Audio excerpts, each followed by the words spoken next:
Okay, good evening. Now I'm going to read again the next session of the History of God, the book by Karen Armstrong.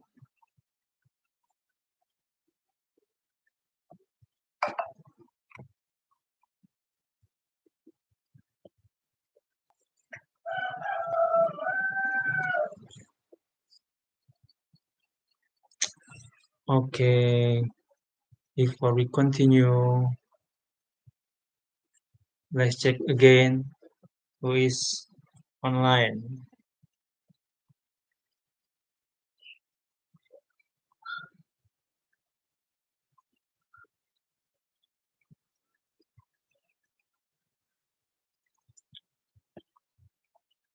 Now,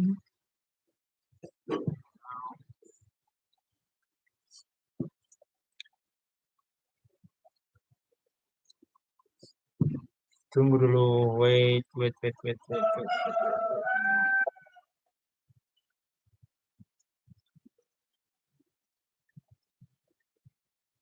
Who's online? Sebelumnya kita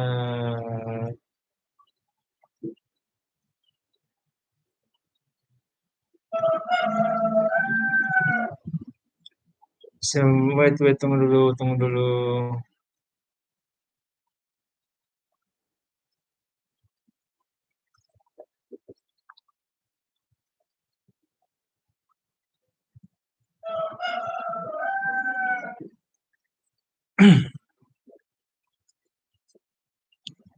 Oke,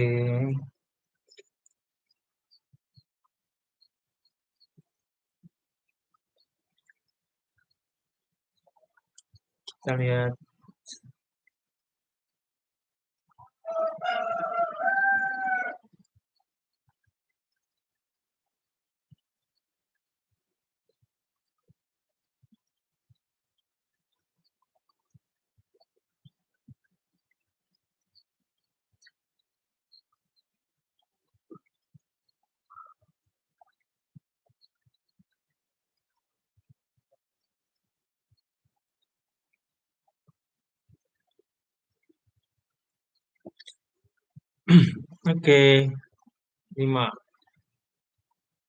5,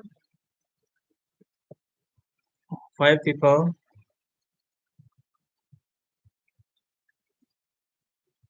Wait.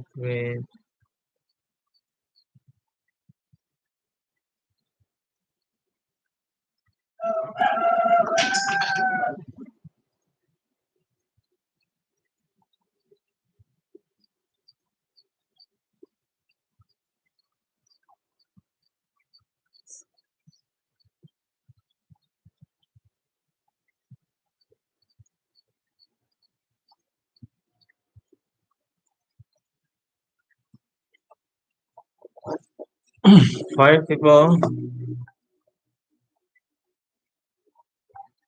Five people.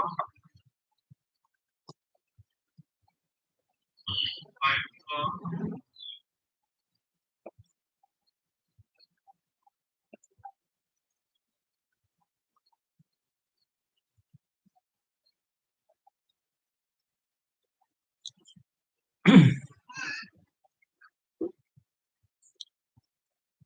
Hmm,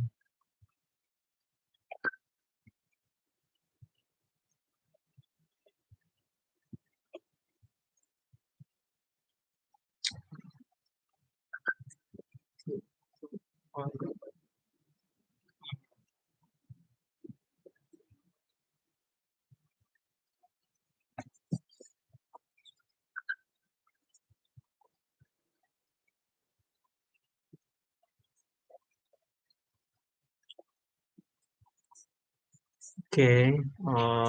Five.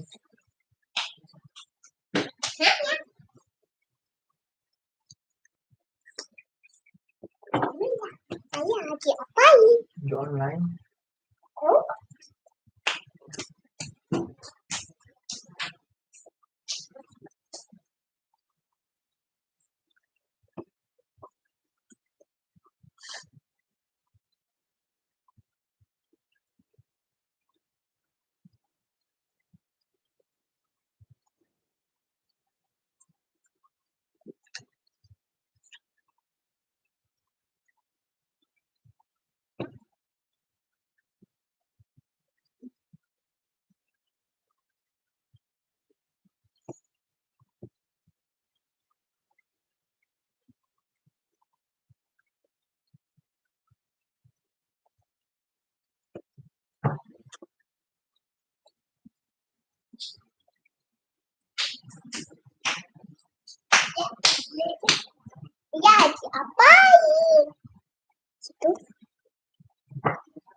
Tuh.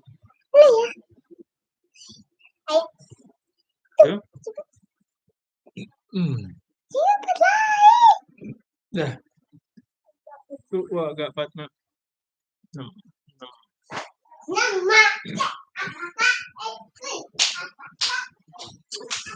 Okay, guys. The last page is page 14. Page 14. Page 14. Page 14 here. The story begins with the creation of the gods themselves, a theme which, as we shall see, would be very important in Jewish and Muslim mysticism.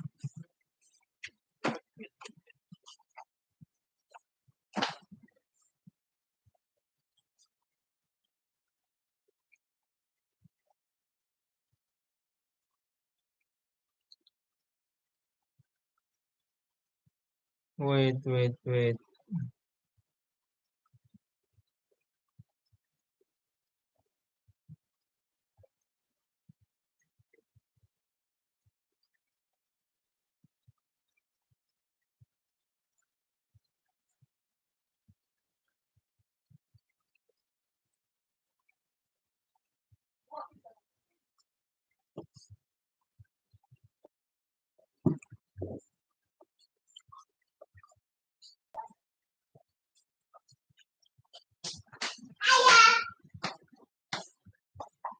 Hmm.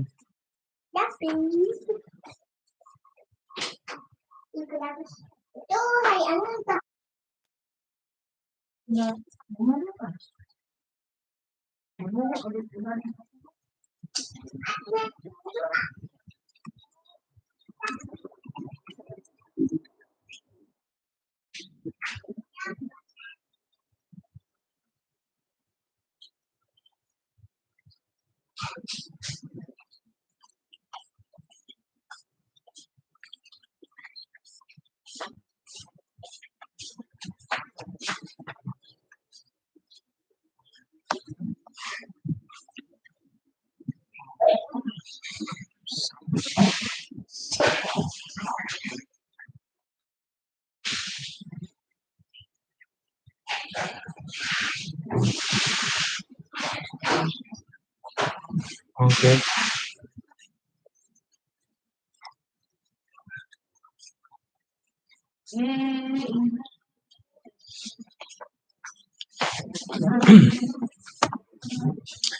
Okay, now we are ready.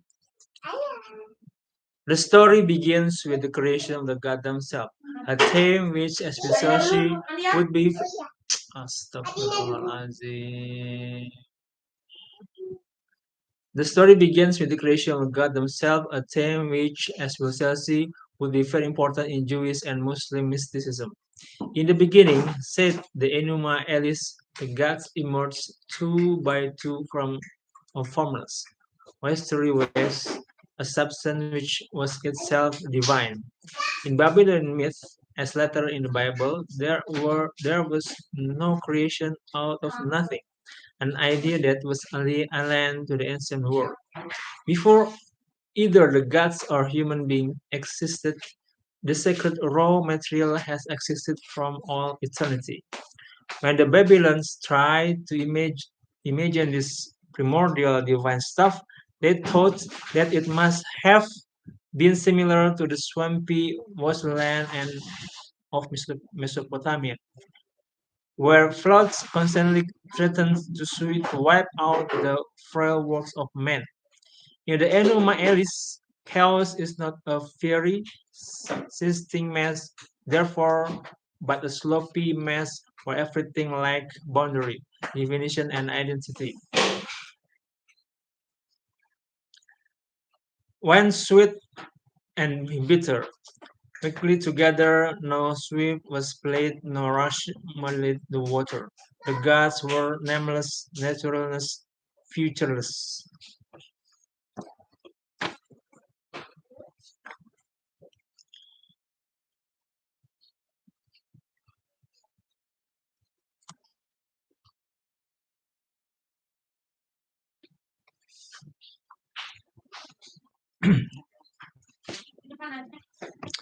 Then three gods did emerge from the primal wasteland.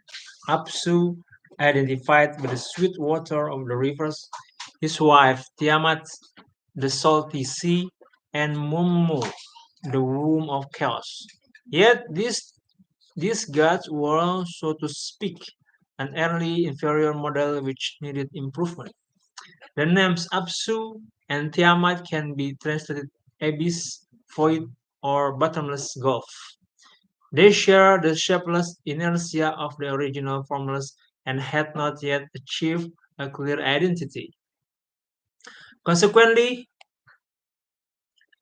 Consequently, a section of other gods emerged from them in a process known as emanation, which would become very important in the history of our own god. There, the new gods emerged one from the other in pairs, each of which had acquired a greater definition than the last as the divine evolution progressed. First came Lahmu and Lahm. Their name means silt, water, and earth are still mixed together.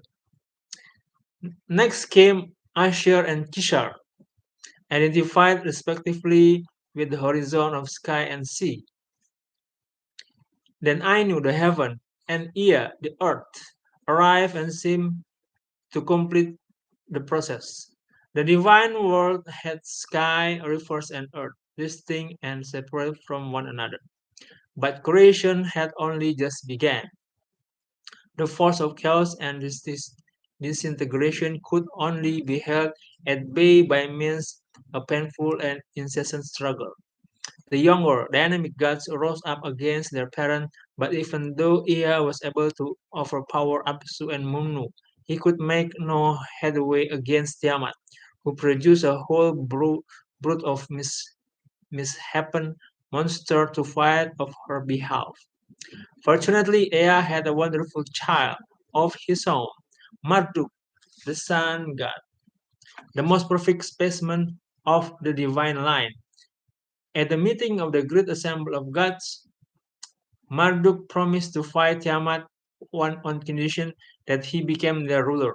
Yet he only managed to slay Tiamat with great difficulty, and after a long, dangerous battle in this myth, creativity is a struggle achieved laboriously against overwhelming odds.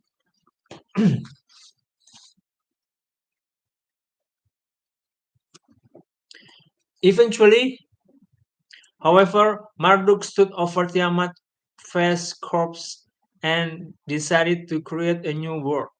He split her body into two to form the rich, the ark, and the sky and the world of man.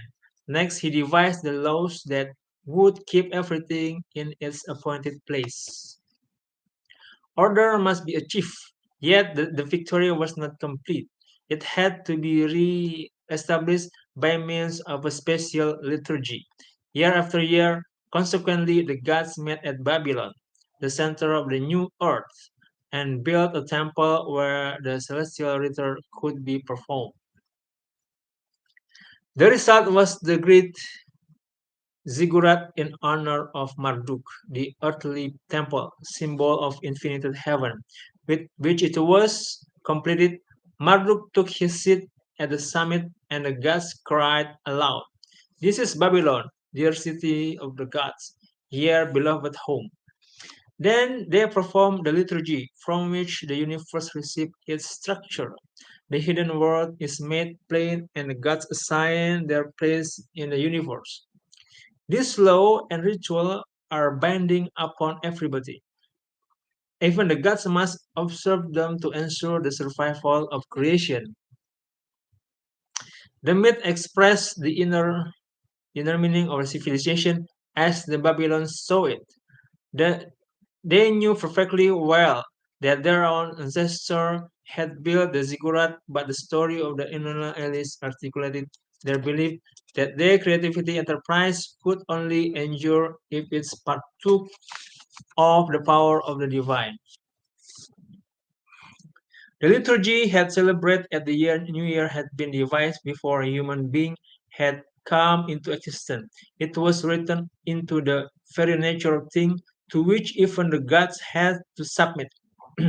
The myth also expressed their conviction that Babylon was the sacred place, the center of the world and the home of the gods, a notion that was crucial in almost all the religious systems of antiquity.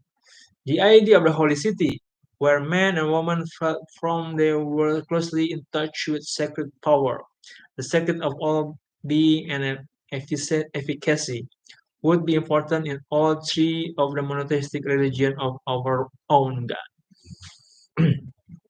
Finally, almost as an afterthought, Marduk created humanity. He says King, the Orpheus conquered of Tiamat, created by her after the defeat of Apsu, slew him and shaped the first man by mixing the divine blood with the dust. The god watched his astonishment and admiration. There is, however, some humor in this mystical account of the origin of humanity, which is by no means the pinnacle of creation, but derived from one of the most stupid and ineffectual of the gods. But the story made another important point. The first man had been created from the substance of a god. He therefore shared the divine nature in, in however limited a way. There was no gulf between human being and the gods. The natural world, man and woman, and the gods themselves all share the same nature and derive from the same divine substance. The pagan vision was holistic. The gods were not shut off from the human race in a separate, ontologi- ontological sphere. Divine was not essentially different from humanity. There was thus no need for a special revelation of the gods or for a divine law to descend to earth from on high. The gods and human beings share the same predicament, the only difference being that the gods were more powerful and more immortal. This holistic vision was not confined to the Middle East but was common in the ancient world. In the 6th century BCE, Pindar expressed the Greek version of this belief in his ode on the Olympic Games. Single in the race, single of a man, single is the race, single of men and gods. From a single mother we both draw breath, but a difference of power in everything keep us apart. For one is a nothing, for one is as nothing but the bright sky, still fixed habitation forever.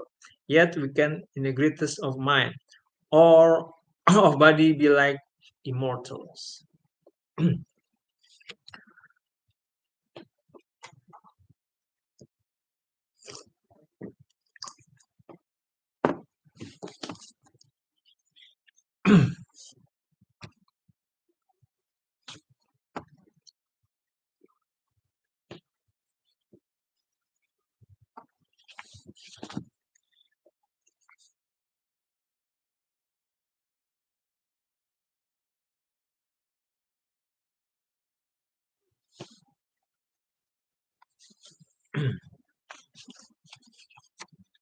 Instead of seeing his athletes as on their own, each striving to achieve his personal best, Pindar sets them against the exploit of the gods, who were the pattern for all human achievement. Men were not slavishly imitating the gods as hopelessly distant beings, but living up to the potential of their own essential divine nature. The myth of Marduk and Tiamat seems to have influenced by the people of Canaan, who told a very similar story about Baal and Habad, the god of storm and fertility, who is often mentioned in the extremely unflattering term in the Bible. The story of Baal battle with Yan, Nahar, the god of the sea and river, is told on tablets that date back to the 14th century BCE. Baal and Yam both live with El, the Canaan high god. At the Council of El, Yam demands that Baal be delivered up to him. With two magic weapons, Baal defeats Yam and is about to kill him when Asherah, El's wife and mother of the gods, pleads that it is dishonorable to slay a prisoner. Baal is ashamed and Speriam, who represent the hostile aspect of the seas and rivers which constantly threaten to flood the earth, while Baal, the storm god, makes the earth fertile. In another version of the myth, Baal slay the seven-headed dragon Lotan, who is called Leviathan in Hebrew. In almost all cultures, the dragon symbolizes the Latin, the unformed and the undifferentiated. Baal has thus halted the slide back to primal formless in a truly creative act and is rewarded by his helpful palace built by the gods in his honor. In every in early in every early in very early religion, therefore creativity was seen as divine. We still use religious language to speak of creativity inspiration which shape reality anew and bring fresh meaning to the world. But Baal undergoes a reverse. He dies and has to descend to the world of Mod, the god of death and sterility. When he hears when he hears of his son's fate, the high god El come down from his throne, put on sackcloth and kisses his cheek, but he cannot redeem his son. It is Anat, Baal's lover and sister, who leaves the divine realm and goes in search of her twin soul, desiring him as a cow, her calf, or over her lamb. When she finds his body, she makes a funeral feast in his honor, says Maud, clips him with her sword, winnows, burn and grill him like a corn before sowing him in the ground.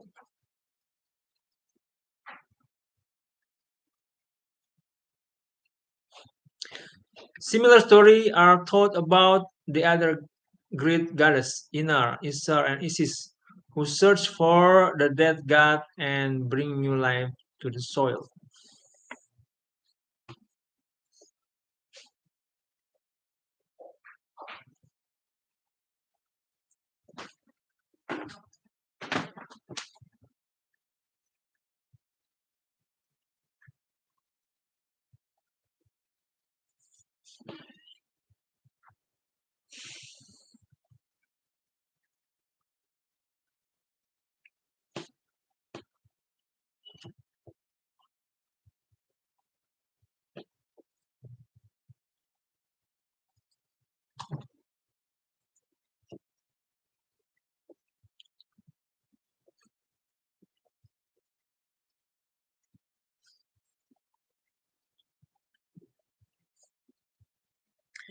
The victory of Anat, however, must be perpetuated year after year in the ritual celebration. Later, we are not sure how, since our sources are incomplete. Baal is brought back to life and restored to Anat. This apotheosis of wholeness and harmony symbolized by the union of the sexes was celebrated by means of ritual sex in ancient Canaan. By imitating the god in his way, man and woman would share their struggle against sterility and ensure the creativity and fertility of the world. The death of God, the quest of the goddess, and the triumphant return to the divine sphere were constantly used theme in many cultures and would recur in the very different religion of the one God which served by Jews, Christian, and Muslim.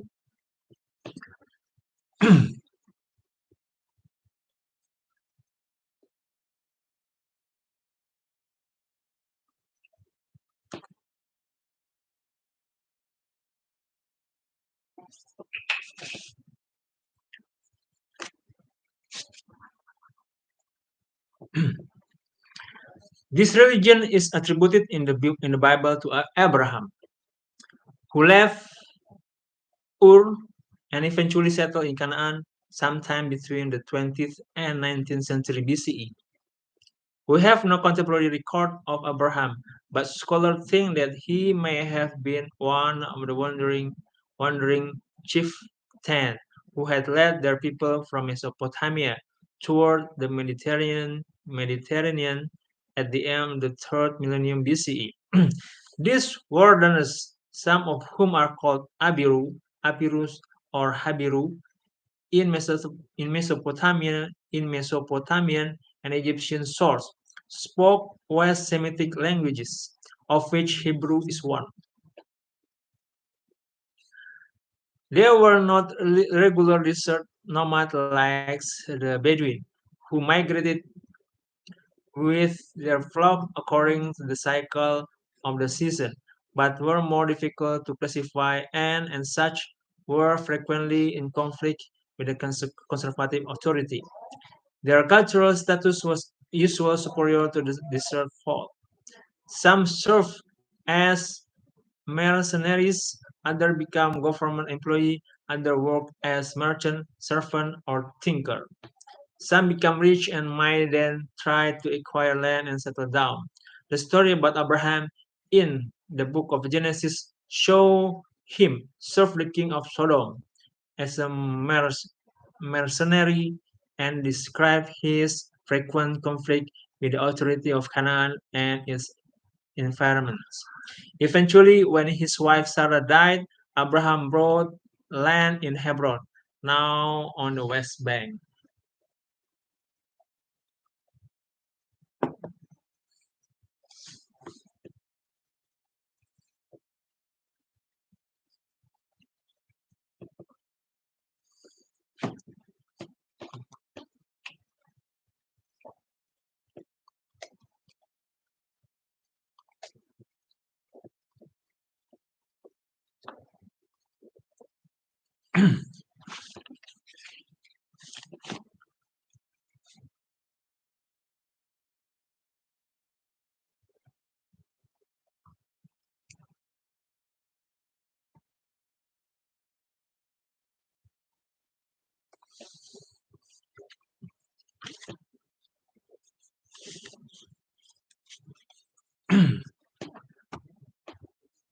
The Genesis account of the Genesis account of Abraham and his immediate descendants may indicate that there were three main waves of early Hebrew settlement in Canaan, the modern Israel. One was associated with Abraham and Hebron and took place in about 1850 BCE. A second wave of immigration was linked with Abraham's grandson Jacob, who were renamed Israel.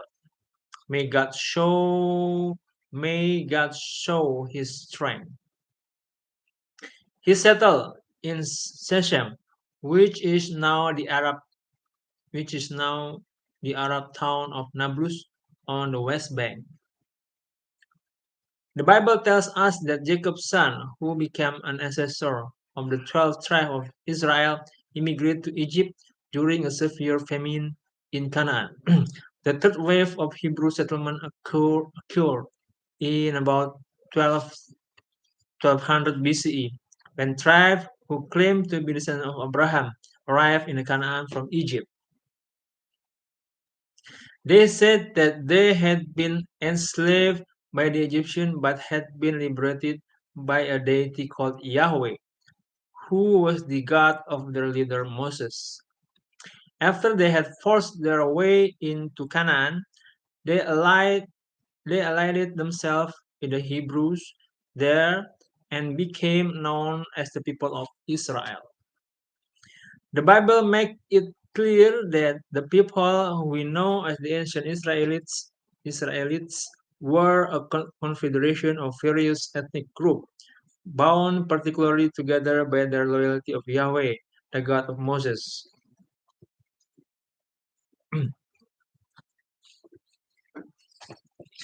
The biblical account was written down centuries later.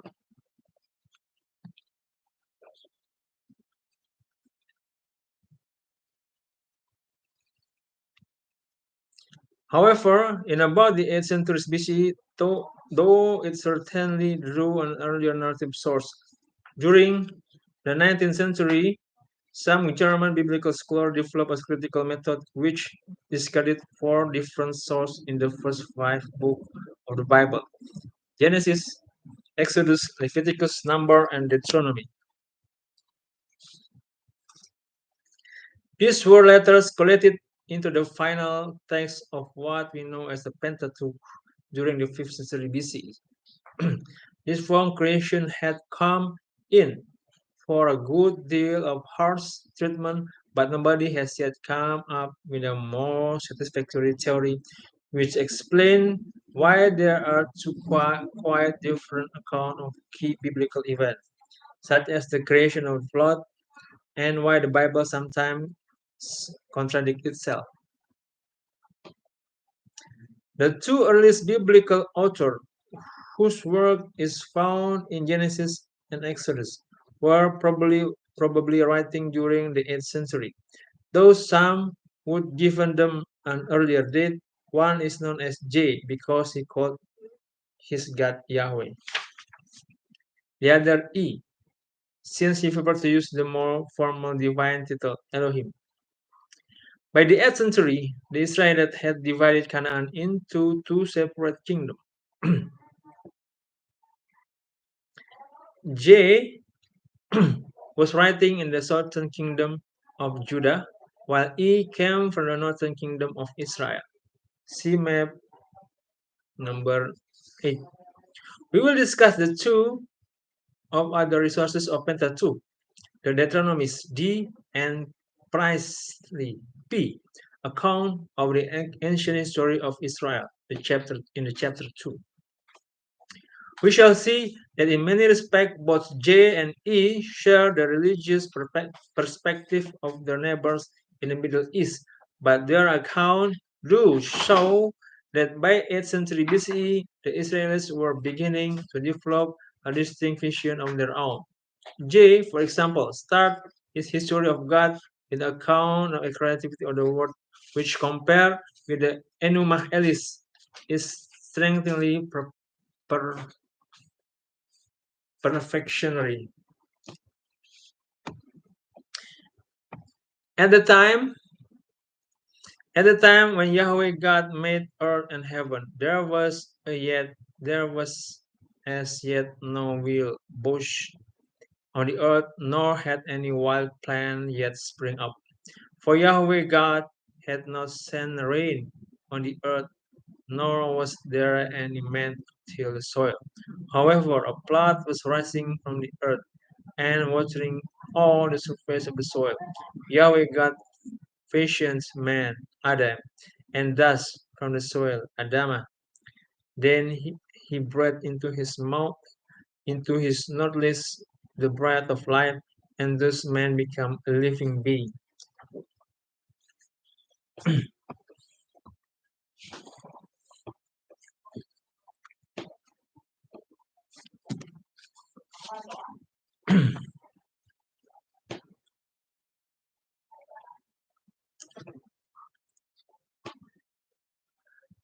This was This was an entirely new departure.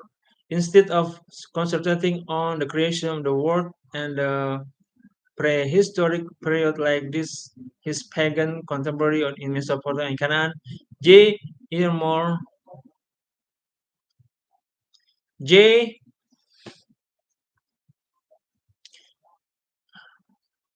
This was an entirely new departure. Instead of concentrating on the creation of the world and on the prehistoric period like this, pagan contemporaries in Mesopotamia and Canaan. J is more interested in ordinary historical time. There would be no real interest in the creation in Israel until the 6th century BC, when the author, whom we call P, wrote his majestic account in what is now the first chapter of Genesis. J is not absolutely clear that Yahweh is the sole creation of heaven and the earth. Most noticeably, however, it's J's perception of certain distinction between man and the divine. Instead of being composed of the same divine stuff as his God, man, Adam, and the palm indicates belongs to the earth, Adama. Unlike his pagan neighbor, J does not dismiss mundane history as profane, finnable, insubstantial compared with the sacred primordial time of the gods. He hurries through the event of prehistory until he comes to the end of mystical period, which includes such stories as flood and Tower of Babel, and arrives in the start of the history of the people of Israel.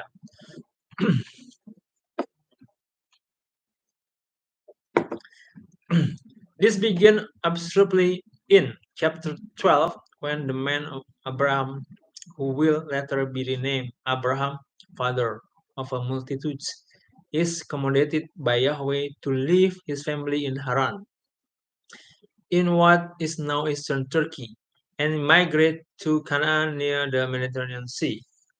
We have been told that his father, Terah, a pagan, has already migrated westward with his family from Ur. Now Yahweh tells Abraham that he has a specific destiny.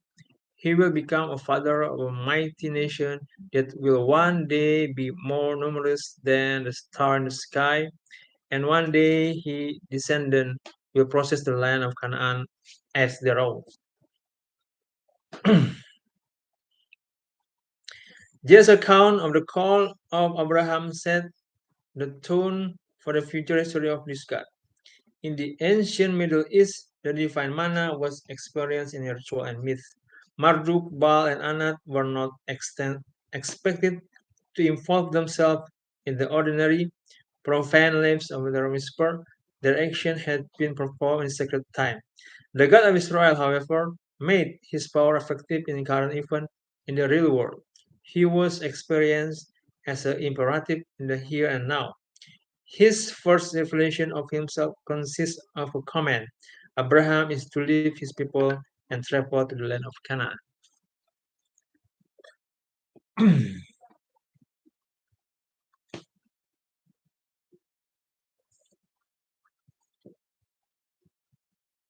But who is Yahweh? Did Abraham worship the same God as Moses, or did he know him by a different name? This would be a matter of prime importance to us today, but the Bible seems seriously vague on the subject and gives conflicting answers to this question.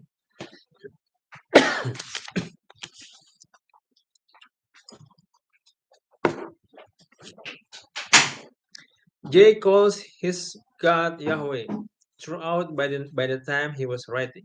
Yahweh was the God of Israel, and that was all the matter. Berisik lah. Israel religion was pragmatic and less concerned with the kind of speculative detail that would worry us. Yet we should not assume that either Abraham or Moses believed in their God as we do today. We are so familiar with the Bible story and the subsequent history of Israel that we tend to project our knowledge of later Jewish religion back on this early historical personage. Accordingly, we assume that the three patriarchs of Israel, Abraham, his son Isaac, and grandson Jacob, were monotheists who who believe in only one God.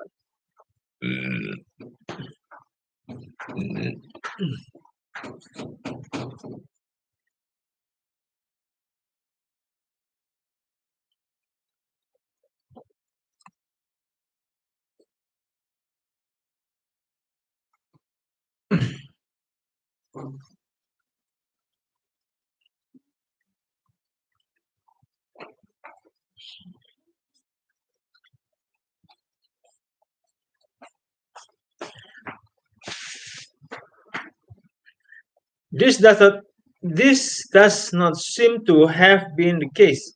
Indeed, it is probably more accurate to call this early Hebrew pagan who share many of the religion's beliefs of the neighbor in Canaan.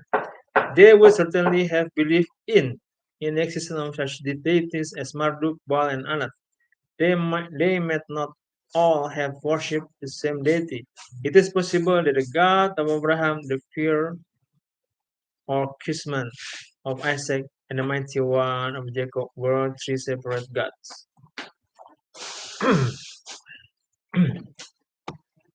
We can go further. It is highly likely that Abraham's God was El, the high god of Canaan.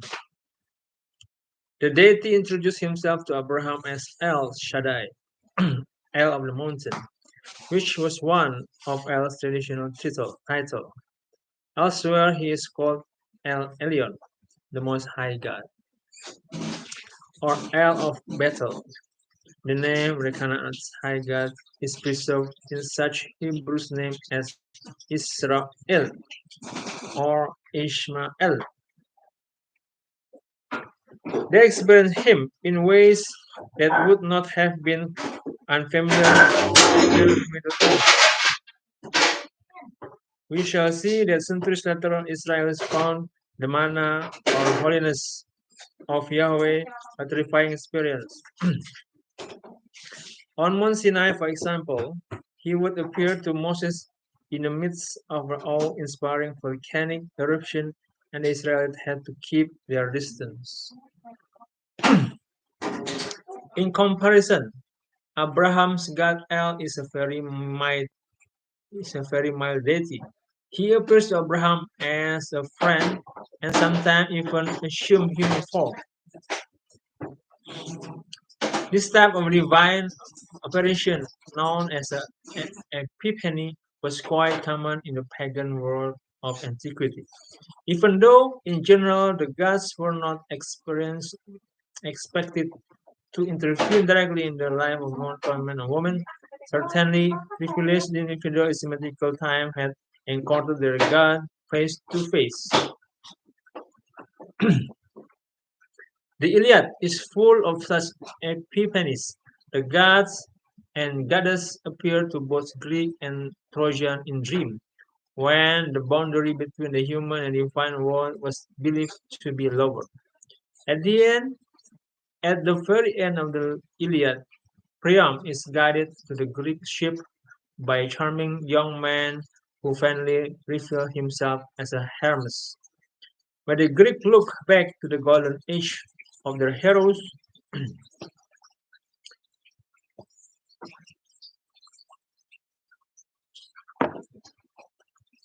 they felt that they had been closely in touch with the gods, who were, after all, of the same nature as human beings.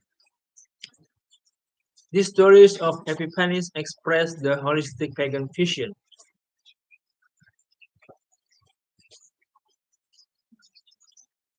where the divine was not essentially distinctive from either nature or humanity. It could be experienced without a great fanfare. The world was full of gods who could be perceived unexpectedly at any time, around any corner, or in the person of a passing stranger. It seemed that ordinary folk may have believed that such a divine encounter were possible in their own lives. This may explain the strange story in the Acts of Apostle, when, as the latest, late as the first century CE, the Apostle Paul and his disciple Barnabas were mistaken for Zeus and Hermes by the people of Lycia in what is now Turkey.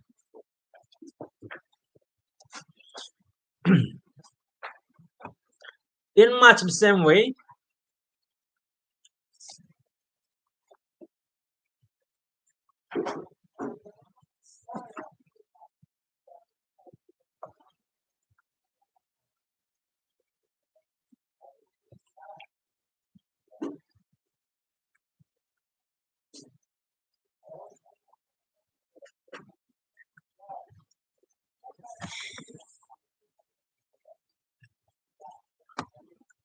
much the same way, when the Israelites look back to their own golden age, they saw Abraham, Isaac, and Jacob living on familiar terms with their God.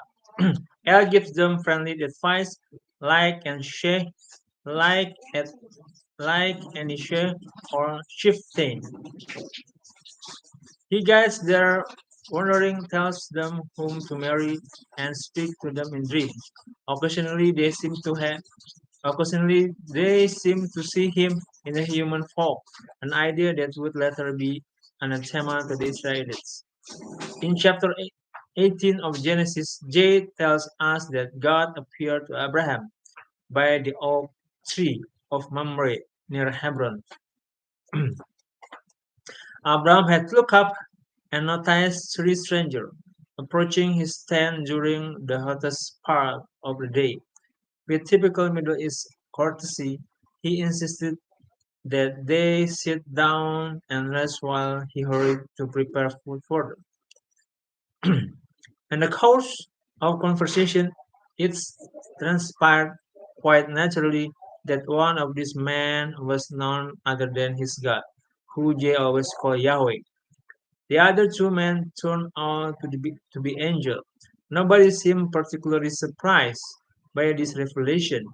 By the time that J was writing in the 8th century BCE, no Israel would have expected to see God in this way.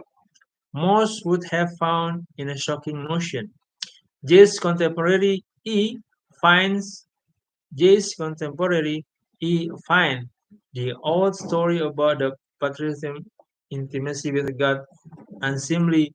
When E tells story about Abraham's or Jacob's dealing with God, he prefer to distance the event and make the legend less anthropomorphic. Thus he will say that God speaks to Abraham through an angel. J, however, does not share this squeamish and preserve the ancient flavor of this primitive epiphanies in his account.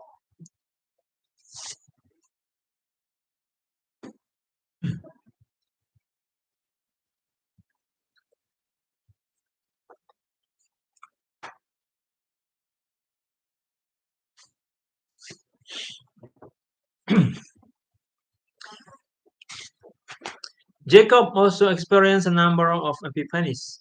In one occasion, he had decided to return to Haran to find a wife among his relatives there. On the first leg of his journey, he slept at Luz near the Jordan Valley, using a stone as a pillow. That night he dreamed of a ladder which stretched between earth and heaven. Angels were going up and down between the realm of God and man. We cannot we cannot but be reminded of Marduk's ziggurat on its summit, suspended as it were between heaven and earth. A man could meet his God. At the top of his own ladder, Jacob dreamed that he saw El, who blessed him and repeated the promise that he had made to Abraham. The Jacob descendant would become a mighty nation and possess the land of Canaan. He also made a promise that made a significant impression on Jacob, as we shall see. Pagan religion was often territorial. A god only had jurisdiction in a particular area, and it was always wise to worship the local deities when you went abroad. But El promised Jacob that he would protect him when he left Canaan and wandered in a strange land. I am with you. I will keep you safe wherever you go.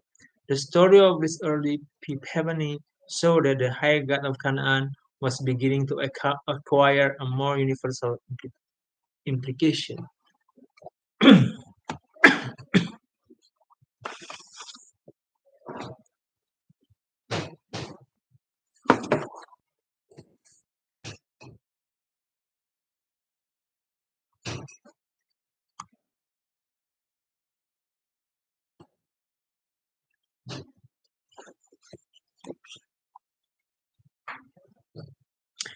When he woke up, Jacob realized that he had unwittingly spent the night in a holy place where men could have conversed with their gods. Truly Yahweh is in this place, and I never knew it. J make him say, He was filled with the wonder that often inspired pagans when they encountered the sacred power of the divine. How are we inspiring this place is? This is nothing less than a house of God, Bethel. This is the God of heaven. He had instinctively expressed himself in the religious language of his time and culture. Babylon itself, the abode of the gods, was called Gate of the Gods, Babel. Jacob decided to concentrate this holy ground in the traditional pagan manner of the country.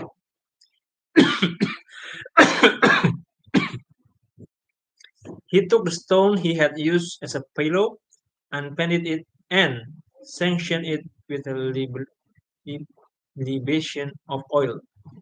Henceforth, the place would no longer be called Luz, but Bethel, the house of El. Standing stone were a common feature of Canaan's fertility cult, which we shall see flourished at Bethel until the 18th century BCE. Although later Israelites vigorously condemned this type of religion, the pagan sanction of Bethel was associated in early legend with Jacob and his God. Before he left Bethel, Jacob had decided to make the God he had encountered there his Elohim. This was a technical term signifying everything that the gods could mean for man and woman.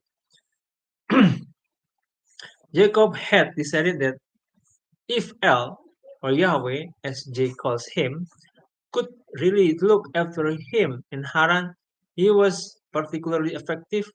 He struck a bargain in return for El's special protection. Jacob would make him his Elohim, the only God who counted. Israel's belief in God was deeply pragmatic. Abraham and Jacob both put their faith in El because he worked for them. They did not sit down and prove that he existed. El was not a philosophical abstraction.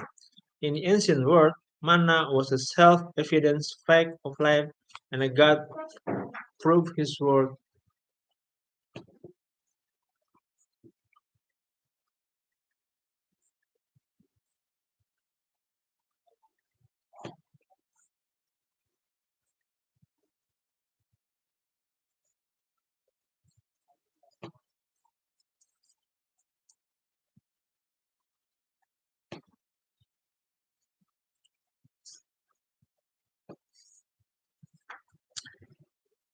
Before he left Bethel, Jacob decided to make the God he had encountered there his Elohim.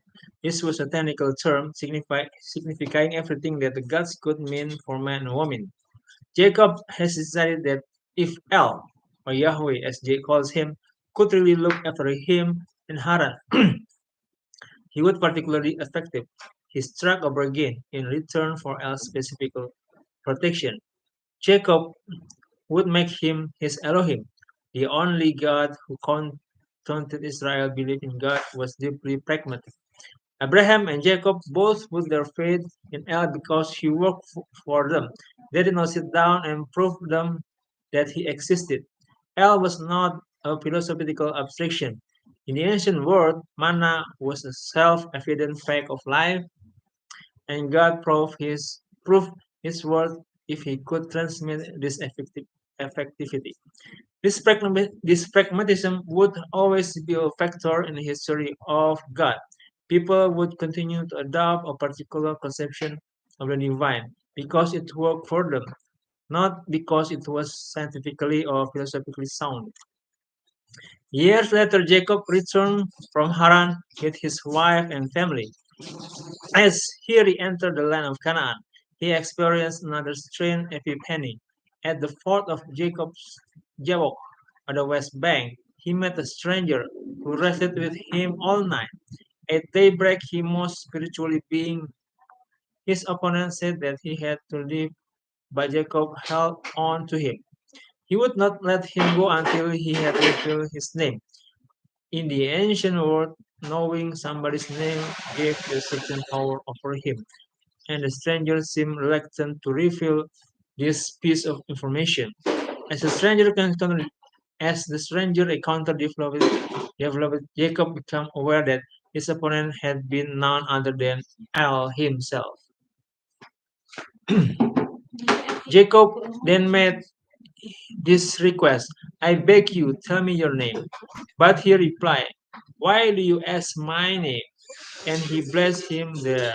Jacob named the place Peniel, El's face, because I have seen El face to face, he said, and I have survived. The spirit of this epiphany is closer to the spirit of the Iliad than to later Jewish monotheism, when such intimate contact with the divine would have seemed a blasphemous notion.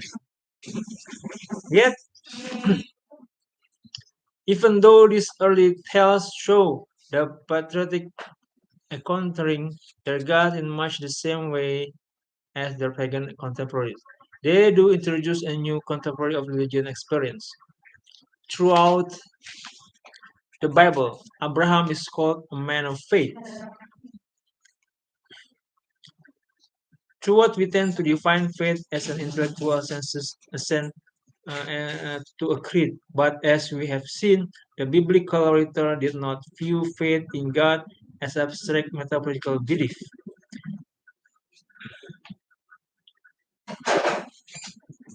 When the praise of faith, when the praise of faith of Abraham, they are not commending his orthodoxy, the acceptance of a correct theological opinion about God, but his trust in rather the same way when we say that we have faith in a personal or idea. In the Bible, Abraham is man of faith because he trusted that God would make good his promises, even though they seem absurd. How could Abraham be the father of a great nation when his wife Sarah was barren? Indeed, the very idea that she could have a child was so ridiculous. Eventually, Sarah had passed the menopause. Then, when they heard this promise, both Sarah and Abraham burst of loving.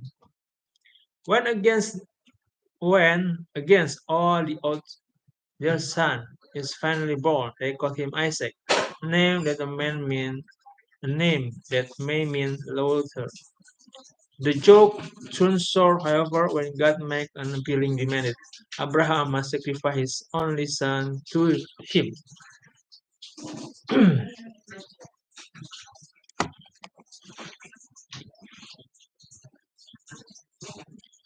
Human sacrifice was common in the pagan world. It was cruel, but had a logic and rational. The first child was often believed to be the offspring of a god who had impregnated, impre- who had impregnated the mother in an effect or royal desire in begetting the child. The god's energy had been depleted, so to replenish this and to ensure the circulation of all available mana, the firstborn was returned to its divine parent. The case of Isaac was quite different. However, Isaac had been a gift of God, but not his natural son.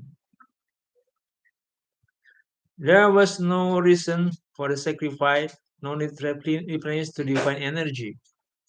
Indeed, the sacrifice would make a nonsense of Abraham's entire life, which had been based on the promise that he would be the father of the great nation. His God was already beginning to be conceived differently from most of our deities in the ancient world.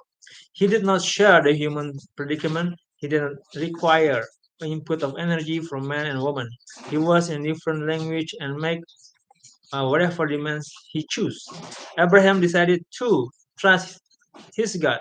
He and Isaac set off a 3 days journey to the Mount of Moriah, which would later be the site of the Temple of Jerusalem. Isaac, who knew nothing of the divine command, even had to carry the wood for his own holocaust. It was not until the very latest moment, when Abraham actually had the knife in his hand, that the God relented and told him that it had only been a test. Abraham had proved himself worthy of becoming the father of a mighty nation, which would be as numerous as the stars in the sky or the grain of sand on the seashore. Okay, already 1 hour, and already we come into page 27. Okay, we pick the page, make a point here. Okay, guys, see you tomorrow. Thank you.